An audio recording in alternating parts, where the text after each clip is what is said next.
10 years ago, Wall Street and Main Street were devastated by the 2008 financial crisis. Now, while many struggled, a few investors saw the crisis coming and were able to successfully navigate it. Ray Dalio, the founder of Bridgewater Associates, the world's largest and most successful hedge fund, was one of them. Now, inevitably, there will be another crisis, and Ray Dalio is now sharing the same principles that helped him back in 2008 in a new, and get this, a free book called A Template for Understanding Big Debt Crises. Ray joins us now. Ray, welcome. Thank you so much for being here. Thank you for having me. All right, so Ray, our audience will obviously want to know, how were you able to foresee the last financial crisis? What signs were you seeing that everyone else was missing? Well, the way I look at it is it's like a disease. It's like a process that happens over and over again. And so I laid them out in 6 steps and then described them in 60 pages, really, the sequence of how to look at each of those phases. So that basically, you know, there's I don't know if you want to get into the 6 phases. Oh, we'll get into it in just a bit. Okay. But there's a process. Everything that happens has a cause. And by understanding that process and cause, you know the red flags. And with those red flags, you know how to calculate whether people can pay their debts back and how the dynamic's going to work. And that's why I want to pass it along, because in those 60 pages, people then can learn that. And I'm at a phase in my life where I want to pass along those things that could help other people and ideally help to prevent the next debt crisis, or at least help people navigate it. Okay, so we're going to get into those 6 stages in just a bit, but I do want to go back to that time around just before the crisis when you were at Bridgewater, and you have this process in place. But what was it? What was that red flag for you? What was really flashing for you at that moment where you realized this was coming? Well, we had calculated that a number of the entities would not be able to pay back their debt. When there's a certain rate of debt growth that is unsustainable and that there's going to be a problem paying it back, when you do the calculations, you could see that you have a problem. When you start to have a debt problem and you're close to 0 interest rates, that means that the central bank, the Federal Reserve's ability to deal with that won't work. You'll hit 0. And then you enter a new world. Okay, the last time that happened was 1928 to 1929, 30, 31. That's what happened. What happened in 2007 and 9 was the exact same thing. A debt crisis, too much debt, and you hit 0 interest rates and out of luck.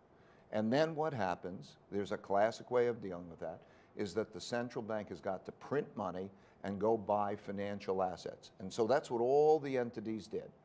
And so by being able to watch it day by day as to how they went about doing that, allowed us to navigate the crisis so that we could see the rates of deterioration and then the actions taken to end that in much the same way as the Federal Reserve ended it in 1932, 1933, for the same reasons.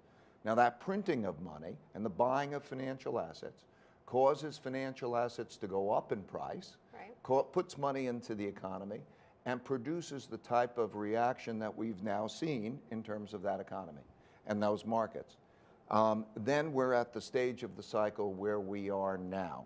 And what happens, classically, is that those financial purchases help those who have financial assets more than they help those who don't. And it causes a greater wealth gap. And very classically, that causes populism. Right. Because there's a gap between the wealth, and then you move into a situation that's very similar. So being able to see mechanically how that dynamic worked allowed us to navigate it well. And history does repeat itself. These are patterns that repeat over and over. Now, you did highlight in your book 6 stages of the debt cycle. But if you could zone in on those 6 stages, which stage are we in right now? We have a graphic up right now. Yeah, so I'll touch on it. The early part of the debt cycle is the great part of the debt cycle because the borrowing of money is being put into assets that are going to be able to pay back that debt and grow, and asset prices go up. Then you enter the bubble stage when everybody is extrapolating that because it happened in the past. Because those assets went up, they're going to continue to go up. And they're going to continue to rise, and it pays to borrow money to do it, but they're not able to actually pay off their cash flow. The top of the cycle usually happens when the bubble exists and also the Federal Reserve or the central bank begins to tighten money to slow that bubble at the high part of the cycle. So as we take a look at that, we are approaching more the top of that cycle. I don't think we're there yet. I think we're in the 7th inning. When you have that tightening and then you have the turn down, and what I'll call the depression phase, that depression phase happens because you hit 0 interest rates and because they're less effective in monetary policy. That's why 2008 was like it was in much the way 1930 was. And so that's the depression phase. You can then, the central bank has tools.